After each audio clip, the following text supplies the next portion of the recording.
बात करेंगे Newton second law of motion की। उससे पहले हमें पता होना चाहिए कि मोमेंटम क्या होता है। Momentum the product of mass and the velocity of the moving object is called momentum. It means p is equal to mv या mu। मोमेंटम की definition the product of the mass and the velocity of the moving object is called momentum, यानी किसी वस्तु के द्रव्यमान तथा वेग का जो गुणनफल होगा उसे हम संवेग कहते हैं। और बात करें अगर संवेग के मात्रक की, यानी मास की यूनिट किलोग्राम है, वेलोसिटी की यूनिट मीटर पर सेकंड, तो मोमेंटम की unit kilogram metre per second.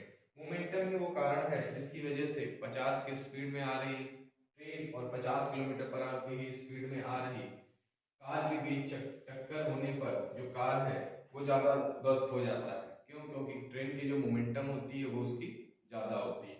अब हम बात करते हैं Newton second law of motion की। Newton second law of motion.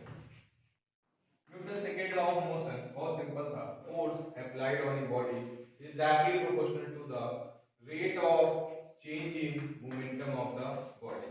ये न्यूटन का सेकेंड लॉ का स्टेटमेंट है कि the force applied on a body is directly proportional to the rate of change in momentum of the body, यानी किसी वस्तु के ऊपर जो लगने वाला ये फोर्स होगा वस्तु के संवेग परिवर्तन की दर के अनुपाती होता है। ये न्यूटन साहब का स्टेटमेंट। किसी ने पूछा न्यूटन का सेकंड नियम क्या है या न्यूटन का गति विषयक द्वितीय नियम क्या है, तो हम कह सकते हैं किसी वस्तु पर जो लगने वाला बल होता है उस वस्तु के संवेग परिवर्तन के दर के अनुपाती होता है। It means the force applied on a body is directly proportional to the rate of change in momentum of the body.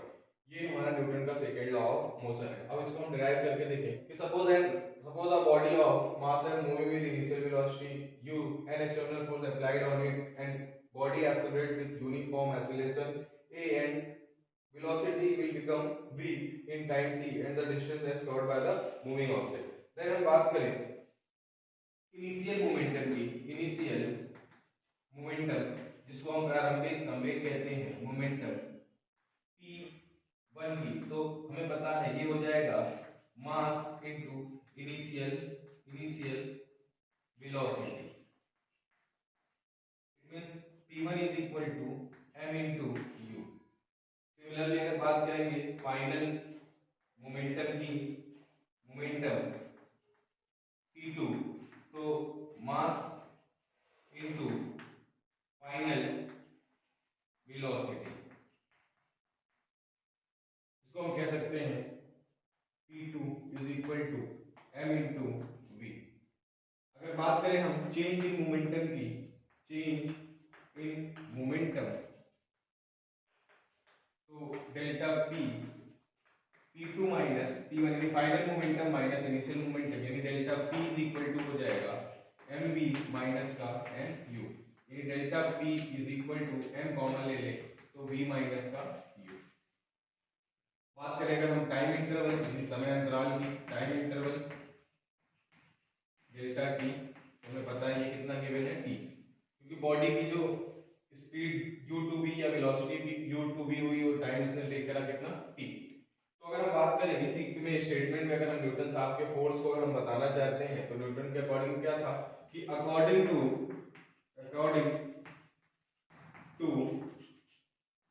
Newton's second law of motion force is directly proportional to the rate of change in momentum of the body। Proportionality का symbol हटाने के लिए हमें constant k लगाना पड़ता है, तो हम लिख सकते हैं delta p upon delta t। इसको हम इक्वेशन 1 सपोज कर सकते हैं और इसको equation 2, where k is proportionality constant। then from equation 1 and 2, equation 3 becomes f is equal to k, delta p की जगह हम इक्वेशन 1 से पुट कर सकते हैं m v minus u और डेल्टा t की जगह हम टाइम इंटरवल t पुट कर सकते हैं।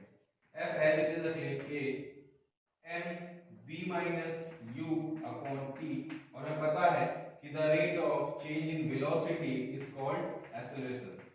So f is equal to k m a. If k is equal to 1, then f is equal to ma. ये न्यूटन का सेकंड लॉ ऑफ मोशन का स्टेटमेंट के रिगार्डिंग हम बोल सकते हैं डेफिनेशन कि the force applied on a body, the force applied on a body is equal to the product of the mass and the acceleration produced by that force. The force applied on a body is equal to the product of the mass and the acceleration produced by that force.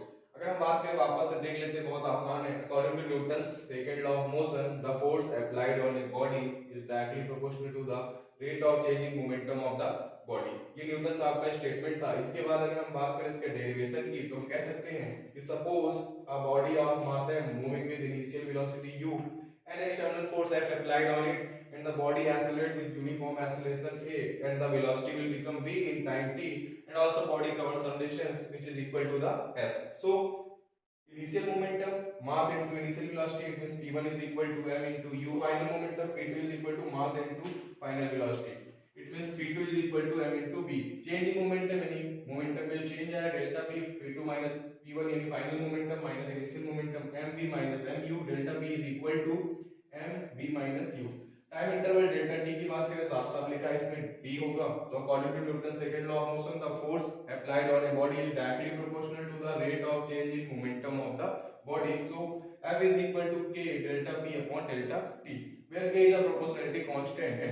So from equation 1 and 2, equation 3 becomes क्या हो जाएगा, F is equal to k m v minus u upon t, because delta p की जगह m v minus u और delta t की जगह t आ गया. इस प्रकार F is equal to k m v minus u upon t. We know that the rate of change in velocity is called acceleration. So F is equal to k ma. If k is equal to 1 हो जाए, constant की value 1 put कर दे, then F is equal to ma. अगर हिंदी में हम इसको बात करें तो हम लिख सकते थे किसी वस्तु के ऊपर लगने वाला बल उस वस्तु के संवेग परिवर्तन के दर के अनुपाती होता है. यही न्यूटन साहब का नियम है. मान लो कोई वस्तु m द्रव्यमान की थी जो u वेलोसिटी से चल रही थी, उस पे अचानक से कोई बल F लगा और वस्तु ने जो अपना v वेग अर्जित कर लिया. इस दौरान वस्तु ने समय लिया t और जो दूरी तय की वो s थी. तब अगर प्रारंभिक संवेग की बात करें तो p1 is equal to m into u, और फाइनल मोमेंटम यानी अंतिम संवेग की बात करें तो मास इनटू फाइनल वेलोसिटी यानी द्रव्यमान गुणे अंतिम वेग, यानी p2 जो अंतिम संवेग m into v. संवेग में होने वाला परिवर्तन डेल्टा p जो होगा अंतिम संवेग माइनस प्रारंभिक संवेग यानी mv माइनस का mu, m हमने कॉमन ले लिया v माइनस u. समय अंतराल डेल्टा t जो है वो t के इक्वल हो जाएगा. फिर हम लिख सकते हैं कि न्यूटन का जो स्टेटमेंट था वो क्या था, न्यूटन के गति विषयक द्वितीय नियम से वस्तु के ऊपर लगने वाला बल उस वस्तु के संवेग परिवर्तन के दर के अनुक्रमानुपाती होता है. अनुपाती का चिन्ह हटाने के लिए यहाँ पर एक नियतांक k लगाते हैं.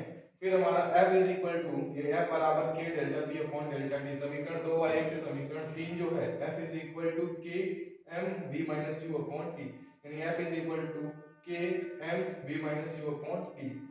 a हमें पता है कि वेग परिवर्तन की जो दर होती है उसे हमने त्वरण कह रखा है, तो F is equal to k m a, यानी k अगर 1 हो जाए तो F बराबर है m. अर्थात इससे एक स्टेटमेंट ये भी आता है कि किसी वस्तु के ऊपर लगने वाला जो बल है उस वस्तु के द्रव्यमान तथा उस बल के कारण उत्पन्न हुए त्वरण के गुणनफल के बराबर होता है. यानी the force applied on a body is equal to the product of the mass and the acceleration produced by that force. ये हमारा न्यूटन का गति विषयक द्वितीय नियम है. इसी नियम के आधार पे बात करेंगे कि F is equal to हमारे पास एक नया फॉर्मूला आता है ma. It means the force is equal to the product of mass and the acceleration produced by that force. अब इससे हम बात करें कि यूनिट की, तो फोर्स की जो यूनिट है, फोर्स की जो यूनिट है, फोर्स की यूनिट यानी यूनिट ऑफ, अगर इस फॉर्मूले से बात करें यूनिट ऑफ फोर्स तो हो जाएगा unit of mass into unit of acceleration. यानी अगर यूनिट ऑफ फोर्स की बात करें तो यूनिट ऑफ मास जो SI यूनिट होती है किलोग्राम, एक्सीलरेशन की मीटर पर सेकंड स्क्वायर. यानी अगर यूनिट ऑफ फोर्स की बात करें unit of mass kilogram, unit of acceleration metre per second square. So force की यूनिट हो जाएगी kilogram metre per second square SI unit of force की अगर हम बात करें यानी SI यूनिट फोर्स कितनी होती है? न्यूटन।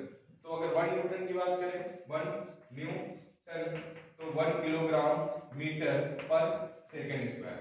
अगर कोई पूछे हमसे कि 1 न्यूटन किसके बराबर होता है तो हम बोल सकते हैं 1 Newton is that amount of force which produces the acceleration of 1 metre per second square of the body of mass 1 kilogram.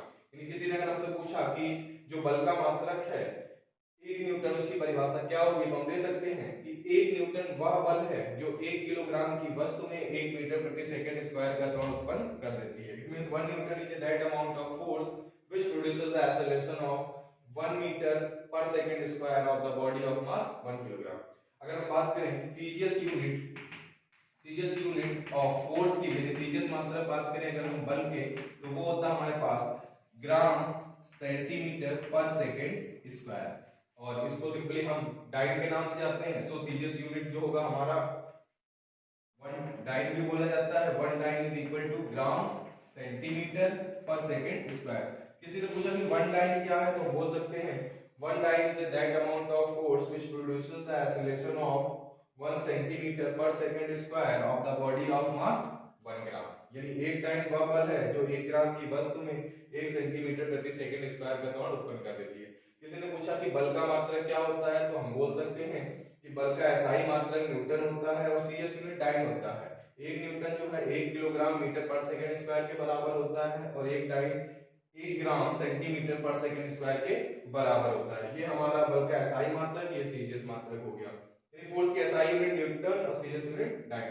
1 Newton की डेफिनेशन पूछी तो 1 Newton is that amount of force which produces the acceleration of 1 meter per second square of the body of mass 1 kilogram, and 1 dyne is that amount of force which produces the acceleration of 1 centimeter per second square of the body of mass 1 gram।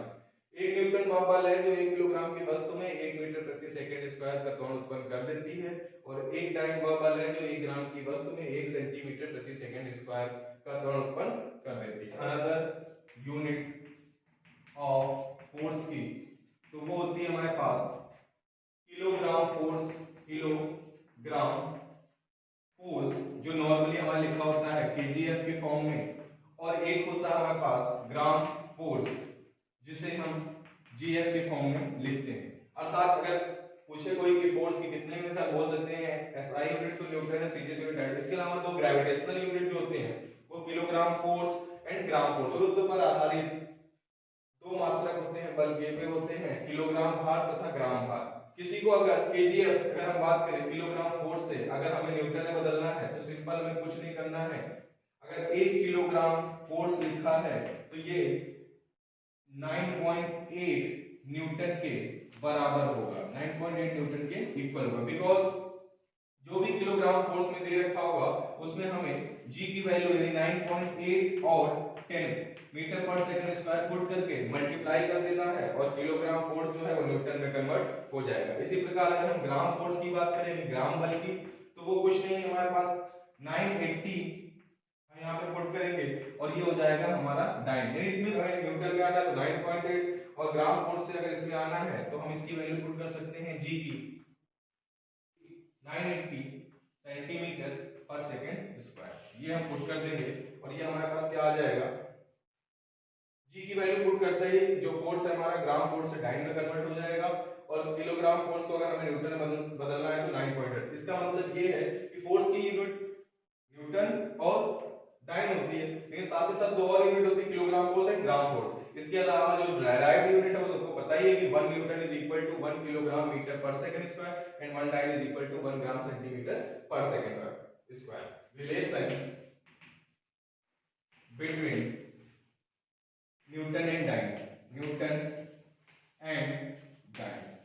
अगर Newton और dyne के संबंध की बात करें तो हमने साफ बोला है अभी कि 1 न्यूटन जो है 1 Newton is equal to 1 kilogram metre per second square, और हमें पता है कि 1 किलोग्राम में 1000 ग्राम यानी 10 टू द पावर 3 ग्राम होते हैं, और 1 मीटर में 10 टू द पावर 2 सेंटीमीटर, और ये हमारा सेकंड स्क्वायर। इट मींस ये 10 to the power 5 gram centimetre per second square.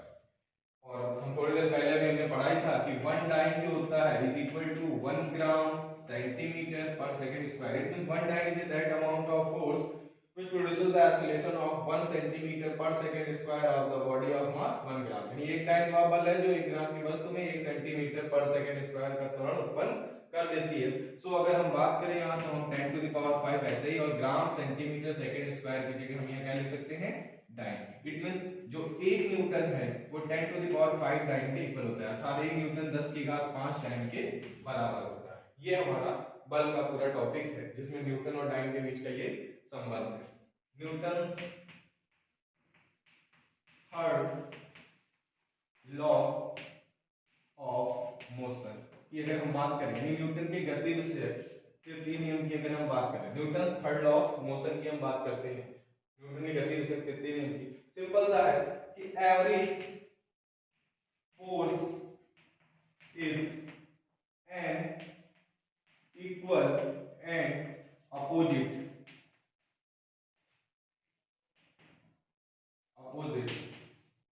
Reaction. Newton का गति विषयक तृतीय नियम से ये कहता है कि किसी वस्तु पर अगर हम बल लगाएंगे तो वो वस्तु भी हमारे ऊपर उतना ही बल लगाएगी, अर्थात जिसे हम क्रिया का प्रतिक्रिया नियम कहते हैं। Every force is an equal and opposite reaction कहने का मतलब ये है कि अगर हम दीवार पे फोर्स लगाएंगे तो दीवार भी हमारे ऊपर फोर्स लगाती है। According to Newton's third law of motion every force is an equal and opposite reaction. Equal and opposite reaction यानी प्रत्येक बल का बराबर किंतु विपरीत प्रतिक्रिया बल होता है, अर्थात अगर हम किसी के ऊपर 10 न्यूटन का बल लगाएंगे तो वो वस्तु भी हमारे ऊपर उतना ही बल लगाएगी, अर्थात कोई वस्तु एक वस्तु दूसरे पर फोर्स 1F2 लगाती है तो दूसरी वस्तु जो पहले पे फोर्स लगाएगी वो माइनस का F21 है, जो मैग्नीट्यूड यानी रिजल्ट में परिणाम में तो बराबर होंगे पर उनके डायरेक्शन क्या होंगे, अलग अलग। तो न्यूटन के गति विषयक तृतीय नियम बहुत आसान सा कि प्रत्येक बल का बराबर किंतु विपरीत एक प्रतिक्रिया बल होता है, इसीलिए इसको क्रिया का प्रतिक्रिया नियम भी कहते हैं। अगर इसके एग्जांपल की बात करें तो सबसे बड़ा एग्जांपल तो है फ्यूल ऑफ द रॉकेट। सबने देखा होगा कि रॉकेट जब लॉन्च होता है तो जो फ्यूल की वजह से जो प्रेशर लग रहा होता है वो नीचे अर्थ सरफेस पे लग रहा होता है, जो प्रेशर होता है अर्थ सरफेस पे लग रहा होता है, और इसके विपरीत जो है रॉकेट हमारे ऊपर की तरफ जा रही होती है, अर्थात प्रत्येक बल का बराबर किंतु विपरीत प्रतिक्रिया बल होता है। यही कारण है कि जब एरोप्लेन वगैरह से कभी कोई छोटा जानवर भी टकरा जाता है, चिड़िया वगैरह टकरा जाती हैं, तो क्या होता है एरोप्लेन में बहुत सारा नुकसान हो जाता है, क्योंकि एरोप्लेन जो है उस पर जो चिड़िया है वो तो कम फोर्स लगाती है लेकिन चिड़िया के ऊपर एरोप्लेन ज्यादा फोर्स लगाता है, जिसका बराबर प्रतिक्रिया बल एरोप्लेन के ऊपर लगता है। और अगर कहीं पे भी ऐसा पार्ट है जो कमजोर है तो वहां से उसको आग पकड़ने के चांसेस होते हैं। इसी प्रकार हम बात करें क्रिया के प्रतिक्रिया नियम की तो एक सबसे बड़ा एग्जांपल हमने देखा होगा कि जैसे ही हम रबड़ के किसी मैट पे जंप करते हैं तो वो साफ साफ हमें दिख जाता है कि रबड़ से भी हम ऊपर वापस लौट के आ रहे हैं, यानी वो उसका प्रतिक्रिया का बल होता है। अतः अगर कोई व्यक्ति किसी व्यक्ति को थप्पड़ मारता है तो इसमें भी क्रिया का प्रतिक्रिया नियम कार्य करता है। वो अलग की बात है कि जो सेंसिटिव है हमारा हाथ वो कम है किसी बल के प्रति, जबकि हमारा जहाँ पे थप्पड़ पड़ रहा है वो लो सेंसिटिव का पार्ट होता है, इसीलिए वहां पर वो फोर्स ज्यादा लगता है। इसी प्रकार अगर हम दीवार पे हाथ मारेंगे तो हमें पता है कि हमारे हाथ पे भी चोट लगेगा और वो उतना ही चोट लगेगा जितना हमने चोट दीवार को दी थी। ये हमारा न्यूटन का गति विषयक तृतीय नियम का उदाहरण।